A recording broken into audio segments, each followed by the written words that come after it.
My name is Thatcher Wells, and I'm 45 years old. For the past 15 years, I worked as a senior financial analyst at a mid-sized investment firm in downtown Chicago. I thought I had built a solid life, a decent salary, a comfortable home in Naperville, and what I believed was a loving marriage to my wife, Lenora. Everything changed in March of 2022 when I was diagnosed with a rare autoimmune condition that required aggressive treatment. The doctors at Northwestern Memorial Hospital were clear. Without immediate intervention, my prognosis was grim. The treatment plan they outlined would cost around $400,000 over 18 months, even with our Blue Cross Blue Shield coverage. Lenora, my wife of 12 years, immediately stepped up. "Don't worry about anything at home, honey," she said, squeezing my hand in that sterile hospital room. "I'll handle all the bills, the insurance claims, everything. You just focus on getting better." I trusted her completely. Lenora had always been good with money. She managed our household budget, paid the mortgage on time, and even handled our tax preparations. She was 40, worked part-time as a yoga instructor, and had always seemed responsible with finances. After all, we had been together since 2010, and she had never given me reason to doubt her financial judgment. If you enjoy stories of cold-blooded revenge and gripping plot twists, like this video, and subscribe to the channel now. There are brand new, unreleased stories here every day, each one more intense than the last. The first few months of treatment were brutal. Chemotherapy sessions at the Lurie Cancer Center, weekly blood draws, and constant fatigue that made simple tasks feel impossible. I spent most days either at the hospital or recovering at home, completely dependent on Lenora's care and management. The side effects were debilitating: severe nausea, loss of appetite, and a weakness that seemed to seep into my bones. Some days I could barely make it from the bedroom to the living room without exhaustion overwhelming me. During those early months, Lenora appeared to be the perfect caregiver. She drove me to every appointment, sat with me during the long chemotherapy sessions, and handled all the paperwork with the insurance company. She would bring me homemade soup when I couldn't keep anything down, and she never complained about the burden my illness had placed on our lives. Looking back now, I realize how calculated her performance was. But by September 2022, something started feeling off. Small things at first: a past due notice from ComEd that Lenora quickly brushed off as a billing error. Then our internet got disconnected for non-payment, which she blamed on the company's mistake. When I asked to see our bank statements, she said she'd handle it, and that I shouldn't stress about money while fighting for my life. "Honey, you need to focus all your energy on healing," she would say, stroking my hair as I lay weak on the couch. "I've got everything under control. The medical bills are complicated, but I'm staying on top of it all." The breaking point came in early October 2022.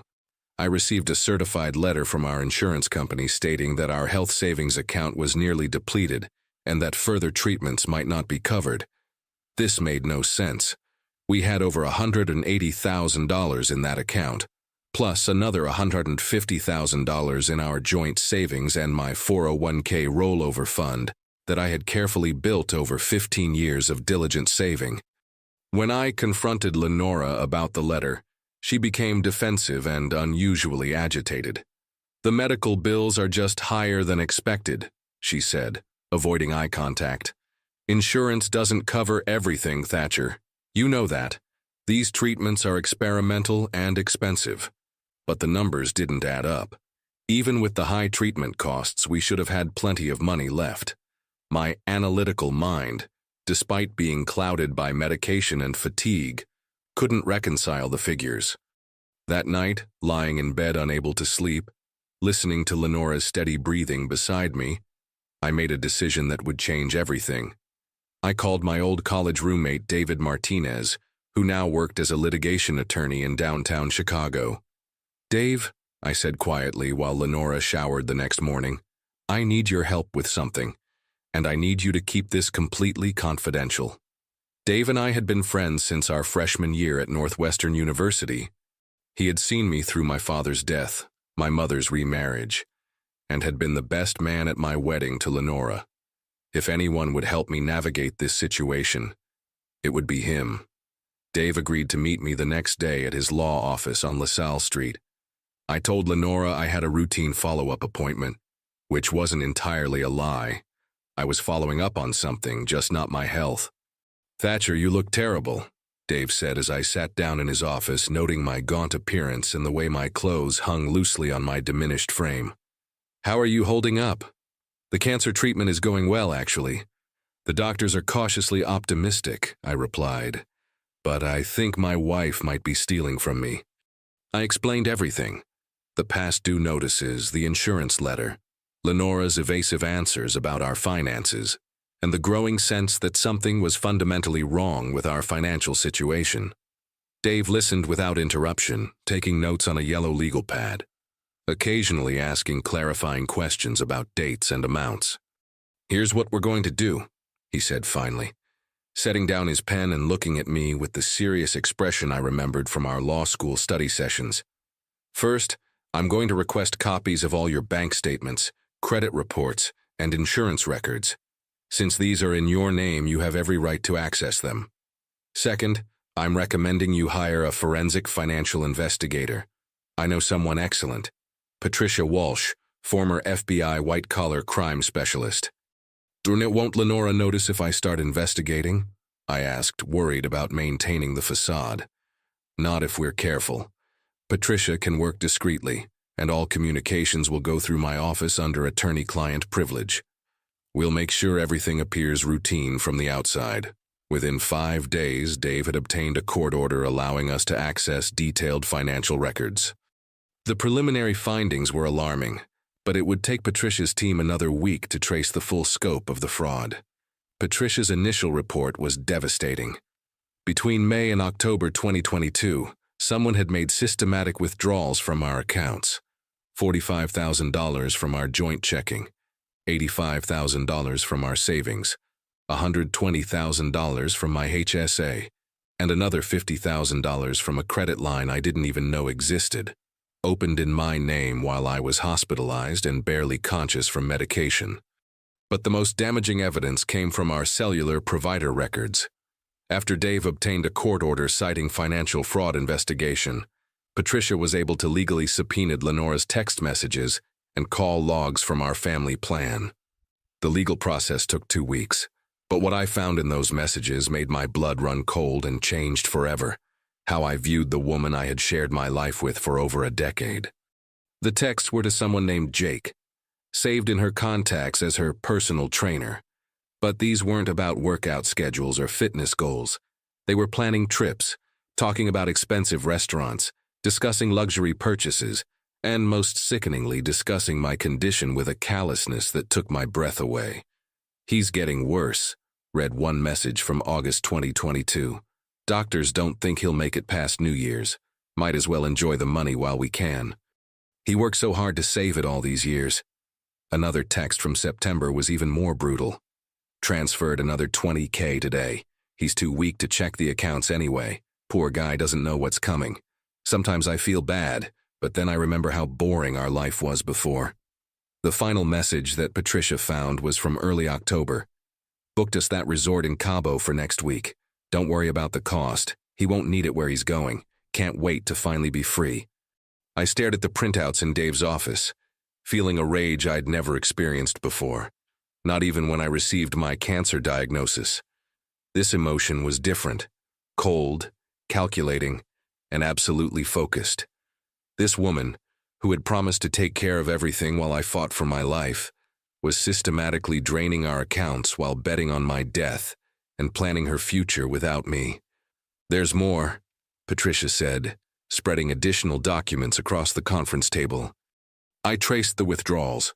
She's been funding a lavish lifestyle, 5-star hotels in Miami and Las Vegas, expensive jewelry purchases at Tiffany & Co., lease payments on a BMW she bought without your knowledge and has been hiding at her sister's house. And this Jake character? His real name is Jake Morrison, 28 years old, unemployed fitness instructor. She's been supporting him entirely with your money. Dave leaned forward, his expression grave. "Thatcher, this isn't just infidelity. This is fraud, identity theft, and elder financial abuse. In Illinois, financial exploitation during a medical crisis carries severe penalties. We're talking potential felony charges with significant prison time. What are my options? I asked, surprised by how calm my voice sounded. We build an airtight case, document everything, preserve all evidence, and then we strike hard and fast. But I need to ask you something difficult. Are you prepared to see your wife face criminal charges and civil liability? This will destroy her life completely. I thought about those text messages, about her betting on my death while pretending to care for me, about the years of trust she had violated. She made her choice when she decided I wouldn't survive to hold her accountable, I said. Let's make sure she's wrong about that.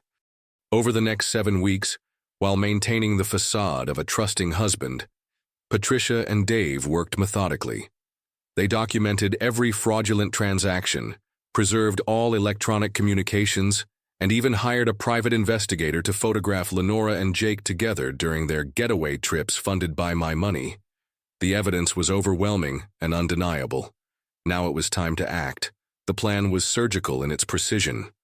Dave advised me to wait until Lenora and Jake returned from their latest vacation, a week in Miami Beach that cost $8,000 of my money, before making any moves. We needed them to feel completely secure, unaware that their entire scheme was about to collapse around them. On December 8, 2022, while Lenora was at her yoga studio and presumably planning her next withdrawal, Dave filed multiple legal actions simultaneously. First, an emergency restraining order freezing all accounts where unauthorized transactions had occurred. Second, a civil lawsuit for fraud, conversion, and breach of fiduciary duty. Third, criminal complaints with the Cook County State's Attorney's Office for identity theft and financial exploitation. The timing was perfect. By 3 p.m. that afternoon, Lenora discovered she couldn't access any of our accounts. Her debit cards were declined at Whole Foods, and her attempt to withdraw cash from our bank resulted in a visit from security and a very uncomfortable conversation with the branch manager. She called me frantically while I was at Northwestern for my regular treatment. "Thatcher, something's wrong with our bank accounts. They're frozen or something. There must be some mistake." I kept my voice calm and weak, as if the conversation was draining what little energy I had. "That's strange, honey. Maybe it's related to my medical expenses. I've been so out of it lately with the new medication they started me on." "I'm going to the bank to sort this out," she said, clearly panicked. What Lenora didn't know was that Patricia had coordinated with the bank's fraud department. When she arrived, demanding access to the accounts, she was met by 2 detectives from the Chicago Police Department's Financial Crimes Unit and a representative from the state's attorney's office. The confrontation, according to the police report Dave obtained later, was spectacular. Lenora initially tried to play the victim, the devoted wife managing finances for her dying husband. But when Detective Rodriguez presented her with printed copies of her text messages and bank transaction records, her story fell apart completely. "Mrs. Wells," Detective Rodriguez said, "we have documented evidence of over $300,000 in unauthorized withdrawals from accounts belonging to your husband, who was undergoing cancer treatment at the time. We also have communications where you explicitly discussed his anticipated death and your plans to spend his money." Lenora's response, according to the police report, was to blame me. She claimed I had given her permission to manage the accounts and that the text messages were taken out of context. When pressed about Jake Morrison and the expensive trips, she broke down completely and demanded a lawyer. By that evening, the story had spread beyond the legal system. Patricia had strategically shared the case details with a reporter from the Chicago Tribune, who specialized in white-collar crime stories. The headline the next morning read, "Local woman accused of draining husband's life savings during cancer treatment." The article was devastating but factual, laying out the timeline of my diagnosis, the systematic theft, and the callous text messages. It painted Lenora as exactly what she was, a predator who exploited her husband's medical crisis for personal gain. The public reaction was swift and merciless. Lenora's yoga studio, embarrassed by the association, terminated her employment immediately. Her family, who had always regarded me as a good husband and provider, were horrified by the revelations. Her sister called me personally to apologize and to say they would no longer be supporting Lenora in any way. Even Jake Morrison, her supposed partner in this scheme, abandoned her when the criminal charges were filed. Patricia's investigation revealed that he had been completely unaware of where the money was coming from. Lenora had told him she had received an inheritance from a deceased aunt. When he learned the truth, he cooperated fully with prosecutors in exchange for immunity. The legal proceedings moved with deliberate precision. With such overwhelming evidence, it took Lenora's attorney 3 months to review all the documentation before advising her that a trial would be catastrophic. The plea bargain negotiations took another 2 months, with prosecutors initially seeking the maximum sentence of 15 years for financial exploitation of this magnitude. She finally pleaded guilty in May 2023 to multiple felony charges, including identity theft, fraud, and financial exploitation of a disabled person, charges that carried enhanced penalties under Illinois law due to the amount stolen and the circumstances. The civil case was even more straightforward. With documented proof of every fraudulent transaction, the judge ordered full restitution plus punitive damages. Lenora's assets, including the BMW, jewelry, designer clothes, and even furniture purchased with stolen money, were seized and liquidated. Additionally, the court garnished her future earnings and placed liens on any property she might acquire for the next 15 years. But perhaps the most satisfying part was watching her realize that her fundamental assumption had been wrong. I wasn't dying. My cancer treatment had been successful, and by January 2023, my prognosis was excellent. She had destroyed her life betting on my death, and now she would face the consequences while I lived to see justice served. The final chapter of this story unfolded over the following months, and it exceeded even my expectations for how completely justice would be served. Lenora's plea hearing in July 2023 was a moment I'll never forget. Sitting in that Cook County courtroom, I watched as Judge Patricia Williams delivered the sentence: 7 years in state prison, 10 years probation, and an order to pay $347,000 in restitution, the full amount stolen plus interest and legal fees. "Mrs. Wells," Judge Williams said, "you exploited your husband's medical crisis in the most callous way imaginable. You systematically stole over $300,000 while he fought for his life, betting on his death for your financial gain. The court finds your actions constitute aggravated financial exploitation under Illinois Statute 720, ILCS 5.17-56, warranting the enhanced penalty of 7 years imprisonment." Lenora's attempt to speak during the sentencing backfired spectacularly. She tried to portray herself as a victim of circumstance, claiming the stress of my illness had clouded her judgment. But when she said, "I was just trying to secure our future," Judge Williams cut her off. "Mrs. Wells, the evidence shows you texted about your husband's anticipated death and celebrated it as an opportunity. That's not securing a future together.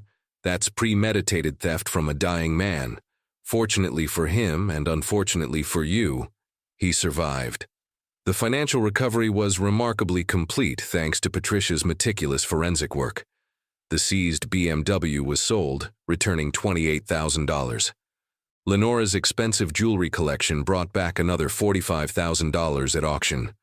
Her designer clothes and handbags were liquidated through a court-ordered estate sale for $18,000.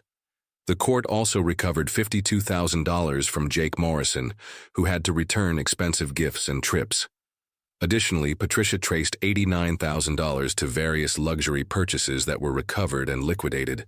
The remaining $115,000 came from Lenora's 401k, which was frozen and transferred to my accounts as part of the restitution order. By September 2023, I had recovered completely, both financially and physically. My cancer was in full remission, my accounts were restored, and I had learned valuable lessons about trust and vigilance that would serve me well for the rest of my life. The story didn't end with Lenora's imprisonment, though. Because the case had received significant media attention, I was contacted by several advocacy groups working to protect patients and elderly individuals from financial exploitation. I began speaking at seminars about warning signs and legal protections, turning my experience into something that could help others avoid similar betrayals. Dave, my attorney friend, often jokes that this was the most satisfying case of his career. Usually in divorce cases, everybody loses something, he says. But here, justice was so clear-cut that good genuinely triumphed over evil. Patricia, the forensic investigator, used our case as a teaching example for her professional training seminars. The systematic way Lenora had exploited my medical records to time her thefts, and her documented communications about my prognosis, became a textbook example of financial elder abuse. As for me, I learned that sometimes the best revenge isn't explosive or dramatic. It's methodical, legal, and complete. I never raised my voice at Lenora, never confronted her with accusations, and never gave her the satisfaction of an emotional reaction. Instead, I let the evidence speak, and let the legal system do what it was designed to do.